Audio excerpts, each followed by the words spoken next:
Today is the 92nd annual Le Mans 24-hour Grand Prix endurance race. And in this video, we're going to be doing an in-depth review of one of the cars racing in this year's event. So which car is it? It's the Lego version of the Porsche 963. So without further ado, let's get into it. And a quick disclaimer before we do go on to this video, Lego does not sponsor this video and all opinions are of my own. And like always, if you do go on to enjoy this video, don't forget to hit the like button, hit that subscribe button, and most importantly, leave a comment down below. So let's go ahead and talk a little bit about this set itself.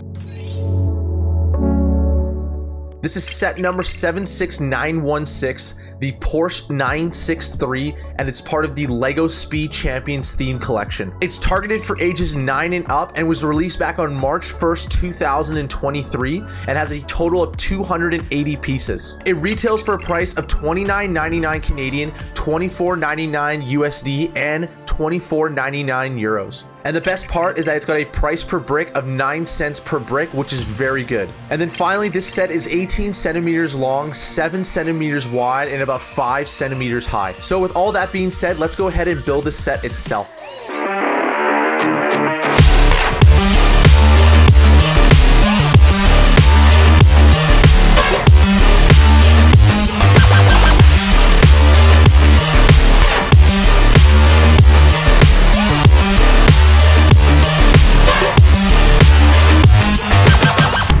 This set took me about 50 minutes to build. It contains 2 bags and has a total of 34 stickers. Yes, 34 stickers for 280 pieces, which is absolutely insane, as well as 1 booklet with 95 pages. In total, you get an additional 16 pieces, and actually 4 of those pieces are additional rims for the wheels of the car. Since this set is split up into 2 bags, you're basically building half the car in the first bag and then the second half of the car in the second bag. The majority of the stickers are actually put on in the second half once you've actually built the top portions of the car itself. Now, this set does come with 1 minifigure, and let's go ahead and talk about that right now. This set does come with 1 minifigure, which is technically the driver for this car. Now, the cool thing about this minifigure is that you do get the Porsche emblem on the minifigure itself. It is a custom printed body, torso, and leg piece, which is definitely really cool. It would have been nice to see the helmet also get printed custom as well, because in this case, it just has a simple black helmet. What I do also like about this minifigure is that the outfit is in white. This allows you to actually read the Porsche Motorsport printing on the front and the back of the body torso piece. Overall, this minifigure does come with 1 facial expression. You can also remove the helmet and replace the minifigure with its hair piece instead if you want to go that route. Overall, it's a cool minifigure, but we'll talk a little bit more about its accuracy later on in the video.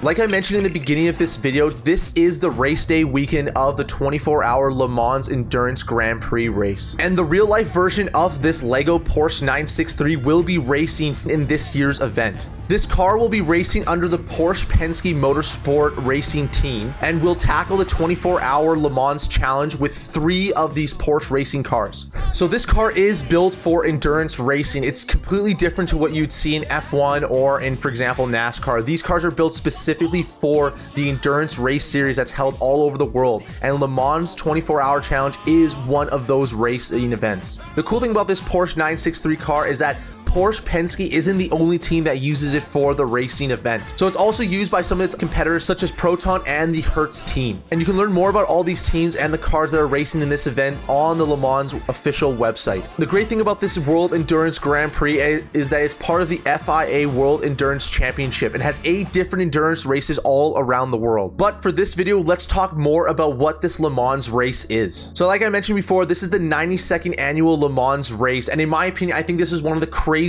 sporting events of all time. They've actually made like countless movies out of this one. If you've seen Ford versus Ferrari, Gran Turismo, or even like the 24-hour war, these are movies that are based on this race because it's an absolutely insane race that is held every single year for the past 92 years. So each team that qualifies normally has 2 to 3 sets of cars. So what that means is that each car gets 3 drivers. Because you're racing for 24 hours straight, there is some rules about how long each driver is allowed to race for. So Each driver must drive a minimum of 6 hours and cannot drive more than 4 hours in a 6-hour period, and cannot drive more than 14 hours throughout the entire race. So to put that in perspective, think about this. You're driving like 200 miles an hour and you're doing that between 6 to 14 hours almost straight with minimal rest and sleeping and everything like that. And that's why this race is just absolutely insane. So just a few stats regarding the Porsche 963 car. So in last year's event, they ended up finishing in 9th and in 16th place for the 24-hour Le Mans race. And this year they're hoping to actually go up in that totem pole. And then finally, a few other fun facts about this Porsche 963 specifications.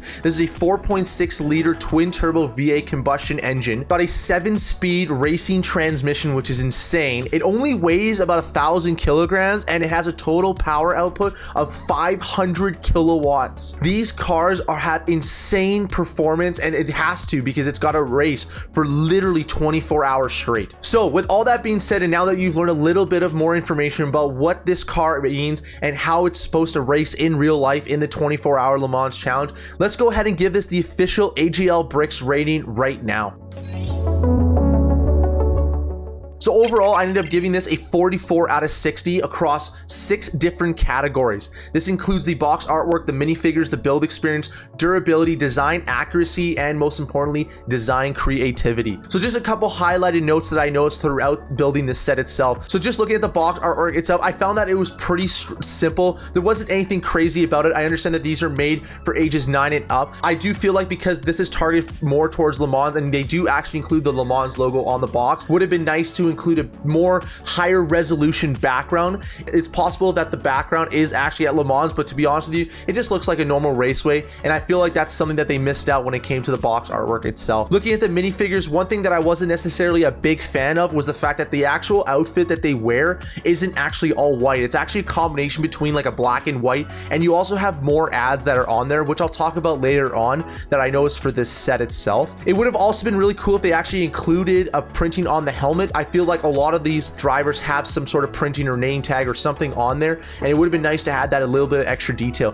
Overall, the minifigure itself, I love the custom printing on it, but I felt like it wasn't as accurate as it should have been for this set itself. And then especially when you go ahead and actually like look at the design accuracy of this set, I think that they did a really good job with the car. I understand why they had to do 34 stickers to get all of those stripes in, and we'll talk about that a little bit more in the design creativity aspects of things, but I just felt like that those stickers were at some point they just got a really old and really fast, and it was very awkward to install some of those stickers because they're cut in different pieces, and then the way that you would install it onto the actual car just made things a little bit more difficult in that sense. I think the overall build experience was pretty straightforward. You're going to get exactly what you get when you're building Speed Champions car. The build is pretty much the exact same. You start with the basic frame and then you basically build the car outwards. I have no issues with that one. I think overall it's fine. It's not very difficult, but it's just like every other Speed Champions set that you get. So like I mentioned before, when we look at the design creativity of this car, I understand why they needed all of those different stickers to get the different striping patterns for the Porsche itself, but you kind of get to a point where it's like there's just way too many stickers.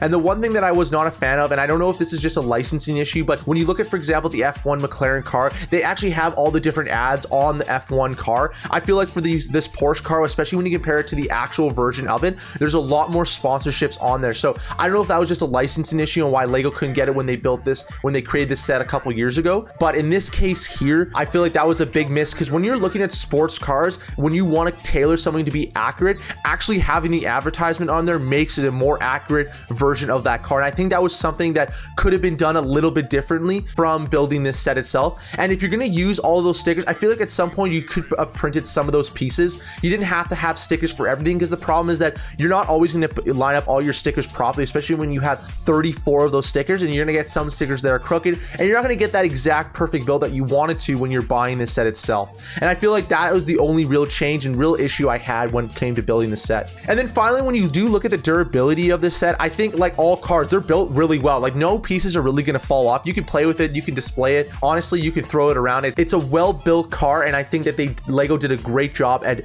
building it for both playability as well as displayability in that sense. So with all that being said, like I mentioned before, we gave this set an overall of a 44 out of 60, which comes out to about a 73%. I think overall that's actually not a bad rating for this kind of build. Again, these are not going to be like your Ultimate Collector Series builds. These are just meant for simple $30 builds, and I think anything over a 70% is really well done. And in this case, I think they did a very good job with this vehicle. And like I mentioned before, when it comes to the actual durability of the car, I do think that this is a very good set that can either be displayed or played with. So that being said though, I kind of threw this right down the middle for a rating in this case, because I think I've seen a lot of people use these kinds of cars when it comes to building a Lego city, but you can also just display it really well. It's a really nice build. I do feel like the stickers were overdone, but in general, you could definitely go either route with this one. And that's why I think it's a healthy right down the middle when it comes to actually rating the display versus playability. I also think that a lot of Speed Champions cars would fall in this range. I don't think it leans more towards one side or the other. I think it just depends on what you want to use it for, but I think it works both ways with that displayability side as well as being able to play with it as well. Now, with all that being said, it's time for the verdict. We're gonna go ahead and ask ourselves 3 questions to determine our final opinion about this set. For me, what was my favorite part about this set? I think for me, it was actually being able to research and learn more about the car, and most importantly, being able to actually watch a lot of the movies that pertain to the Le Mans 24-hour challenge. And I think that's what I grew to really enjoy about actually learning and building this car itself. You actually felt like you were building something that was part of that racing series. Ever since I've watched all of those movies, it's definitely been something that's very interesting to me, and I definitely think it's actually completely awesome to do, and it's an insane endurance race that we have in the world, which to this day, and the fact that it's been going on for 92 years is absolutely incredible. And for me, that's what I enjoy about building this set, is you're building the set and you feel like you're building, well, you kind of are in some way building a replica of that car that you see in those races. The only thing I would change about the set, and I've said it before, is 34 stickers is just way too much. At that point, you can definitely print a couple of those pieces, or even have some sort of design change that allows you to integrate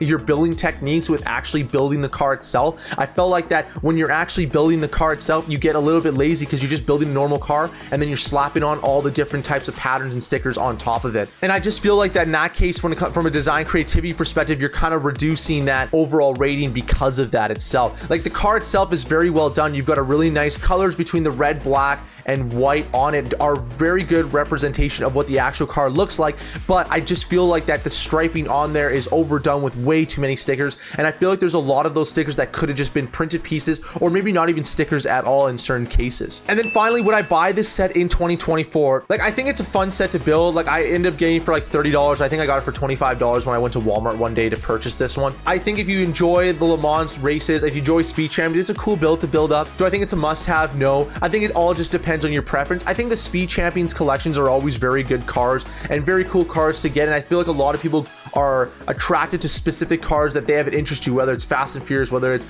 racing, whether it's F1, whether it's Fast and Furious, whatever it may end up being for those cars. Whatever people are attracted to, that's what they normally end up buying. If you definitely want to build this car, you want to experience what it's like to build a car that races in Le Mans, definitely get this car. But that being said, I don't think it's a must-have, but it was still a very fun build to do in the end. So yeah, with all that being said though, this was the in-depth review for the Speed Champions Porsche 963 Lego set. You know, I had a lot of fun building this set. Like I said at the beginning of this video, the post in this video is actually on the weekend of the 24-hour Le Mans challenge, so you could probably go ahead and watch it right now if you're interested. So yeah, with all that being said though, if you did go on to enjoy this video, hit that like button, hit that subscribe button, leave a comment down below. Let me know, have you built this set? Are you planning on picking up this set? Do you like the Speed Champions themed Lego sets in general? You know, if you do, which is some of your favorite builds from that set itself?